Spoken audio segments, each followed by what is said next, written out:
Baik, selamat pagi, siang, sore, dan malam, untuk para pemirsa yang mendengarkan, dari podcast saya. Sebelumnya kenalin saya Heka Sezaki,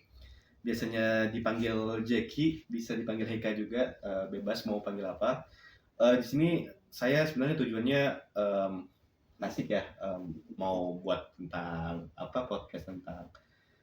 kayak modelan TEDx gitu tentang tema-tema yang dipilih, dan kebetulan karena saya interest di renewable energy, I would bring the one of the concept of renewable energy ya, yang mungkin orang masih misleading terutama di Indonesia, even the government, rakyatnya juga, dan yang mungkin kayak melihat kayak energi terbarukan itu kayak, oh ya udah kayak sebagai energi bersih yang kalau kita pasang panel surya seperti itu, atau misalnya kita pasang pembangkit-pembangkit lain kayak geothermal, tentang pembangkit listrik tenaga angin, pembangkit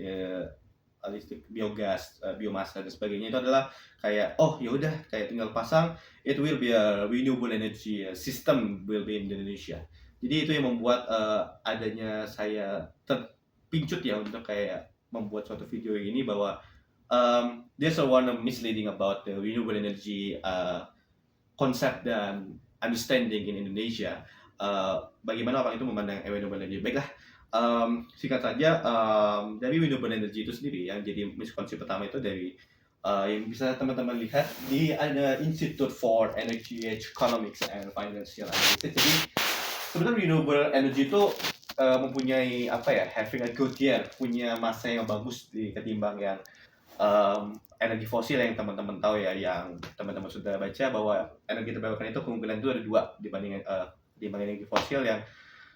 nggak ada gitu. Yang pertama itu ada isu sustainability, keberlanjutan yang dibahas sama ini, dan clean energy. Oke, untuk sustainability, I think it's okay karena secara alam infinity ya, untuk bisa memberikan sumber daya kayak matahari, memberikan energi surya yang selalu menyinari lah, ibaratnya kan matahari kan selalu menyinari, angin juga segala macam, walaupun ada kajian yang mengatakan angin itu masih fluktuatif segala macam, tapi every single time itu pasti akan selalu ada angin, biomass, tentang produksi pakan-pakan, tumbuhan-tumbuhan, selama dunia itu masih banyak tumbuhan, banyak botani-botani yang terus tidak digunakan, bisa digunakan juga dari kotoran ternak dan sebagainya macam, dan ya sebagian juga kayak geothermal, panas bumi. Tapi ada satu miskonsepsi yang saya bilang sebelumnya itu, kita tuh belum bisa mengolahnya. Jadi kalau teman-teman tahu buah keluak, kan buah keluak itu kan digunakan sebagai alat masakan, bahwa oh kalau kita mau masak rawon harus pakai keluak nih biar masakannya enak. Oke, enak. Salah satu budaya non benda ya dari Indonesia, keluak makanan terenak. Tapi uh, did you guys understanding that kalau misalnya keluak itu tidak diolah dengan baik dan benar, itu bukan menghasilkan makanan yang baik untuk Indonesia yang sebagai budaya non benda Indonesia yang orang menganggap rawon itu enak. Tidak, malah itu akan membuat suatu keracunan, dan it will be a disaster for Indonesia, bahwa Indonesia bukan menciptakan makanan enak tapi makanan yang beracun. Itulah konsep yang saya ingin bawakan, persamaannya di energi terbarukan ini sama seperti yang ada di energi terbarukan, ada energi terbarukan pada konsep di Indonesia terutama. Mungkin bisa saya kasih contoh tentang proyek Presiden Republik Indonesia, Presiden Prabowo. Di sini saya ingin mengkritik tentang skema tentang pembangunan besar-besaran tentang PLTS 100 gigawatt yang di mana-mana ya. Ini kalau nggak salah ada yang di Morowali, ada yang di Sulawesi juga dan sebagainya macamnya itu, Kalimantan juga, yang dimana tuh sebenarnya bagus untuk kayak punya ambisi yang sangat besar untuk kayak kita membuat suatu konsep energi terbarukan yang sangat besar sampai gigawatt ya, untuk menyinari mempercepat ya transisi energi yang Indonesia belum mencapai target. It's okay, tapi yang harus kita ketahui sebagai mahasiswa teknik industri juga, sebagai mahasiswa teknik industri dan mahasiswa yang lainnya juga, bahwa apakah dengan membuat 100 gigawatt energi itu tujuan kita untuk bisa menghasilkan transisi energi yang berkeadilan, transisi energi yang benar-benar sustain, transisi energi yang benar-benar clean energy itu benar-benar terlaksana gitu. Apakah benar-benar terlaksana atau emang nanti setelah perjalanan 3 tahun, 5 tahun, 7 tahun, 10 tahun malah akan menimbulkan masalah limbah baru seperti panel surya yang dia it's that good have maintenance and reliability yang membuat kayak panel surya itu lifespan-nya masa pakainya jadi lebih pendek dan yang membuat masa lebih pendek itu dan tidak ada penanganan maintenance dan reliability yang bagus. Jadi panel surya itu bisa aja menjadi limbah yang baru, bisa dibuang bisa menjadi penambah pasokan limbah kita yang baru dengan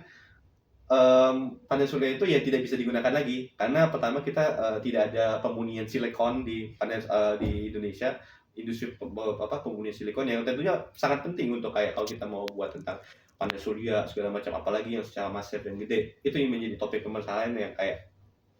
bahwa kita tuh harus memikirkan miskonsepsi tentang energi terbarukan itu sejauh itu karena kita tidak boleh melupakan hal-hal penting juga selain seperti kayak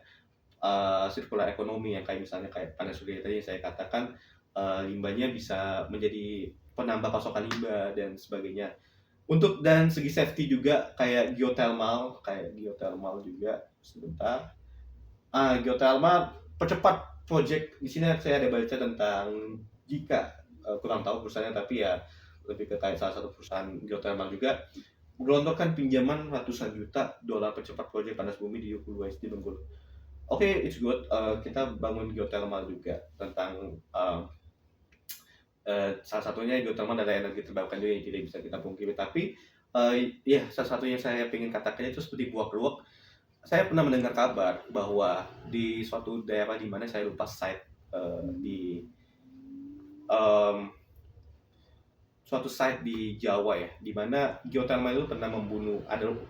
what's the silent killer of renewable energy. Soalnya ada satu kondisi di mana masyarakat itu tidur, tapi masyarakat tidur pas bangun itu tiba-tiba langsung meninggal aja gitu tanpa ada dia mencium aroma bau geothermal uap dari geothermal itu sendiri dan mencium-cium kayak aroma yang kayak suatu gas beracun dan itu yang menjadi topik permasalahan bahwa geothermal itu sangat berbahaya jika penekanannya tidak tepat. Sehingga menurut saya dibandingkan pemerintah, there is a lot of the ambitious project of geothermal, apapun ya geothermal, panel surya, angin, biomass, biogas dan sebagainya macam. Alangkah baiknya lebih lebih bisa bijak lah untuk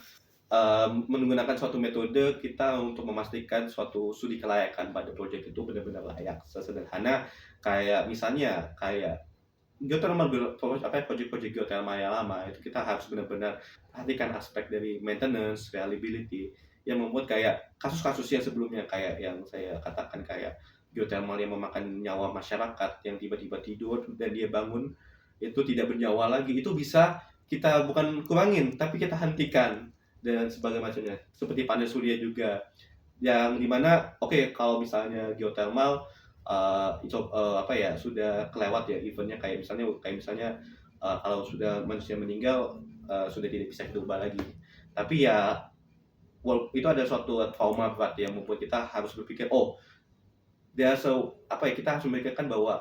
kita harus memajukan konsep dan ideologi metodologi untuk mengembangkan tentang renewable energy ini lebih advance gitu. Jangan cuma sekadar project ambitious kayak tentang yang penting profit doesn't be like that. Soalnya energi terbarukan adalah suatu konsep industri yang kita tidak hanya memikirkan uang walaupun emang uang penting tapi kita harus memikirkan bahwa tujuannya itu ada dua, sustainability dan clean energy yang berhubungan dengan SDGs, Sustainable Development Goals yang tentu there's a moral on the thing yang membuat kayak kita harus benar-benar bisa lebih bijak, bisa lebih menahan ego dan menahan sebenarnya ambisi bagus tapi lebih ke bisa menakar ambisi itu menjadi lebih baik tentang pembangunan perencanaan dari pembangkit listrik energi terbarukan ini supaya istilah sustainability dan istilah clean energy itu benar-benar kita gaungkan itu bukan hanya sebagai kita dari mulut saja tapi benar-benar dari hati bahwa kita tuh emang buat clean energy buat renewable energy itu untuk Apa namanya, bisa apa ya, bermanfaat sebagai apa ya, timbal balik dari alam itu sendiri yang kayak eh, misalnya yang dari fosil ya, kalau dari fosil kan kayak ada energi yang kotor, tapi apa ya, energinya disediakan alam juga tapi kita keruk dengan cara yang salah. Nah, inilah kesempatan kita untuk membuktikan bahwa dengan adanya energi yang baru ini, energi terbarukan ini, kita bisa membuktikan bahwa pada alam kita itu bisa membuktikan bahwa alam memberi kita yang baik, kita juga bisa mengembalikan yang baik. Oke, sekian dari saya tentang podcast saya yang singkat ini. Semoga bisa memberi insight kepada teman-teman yang mendengarkan. Terima kasih dan semoga Indonesia dapat menciptakan new renewable and clean energy for humanity. Energy for humanity. Thank you very much, everyone. See ya.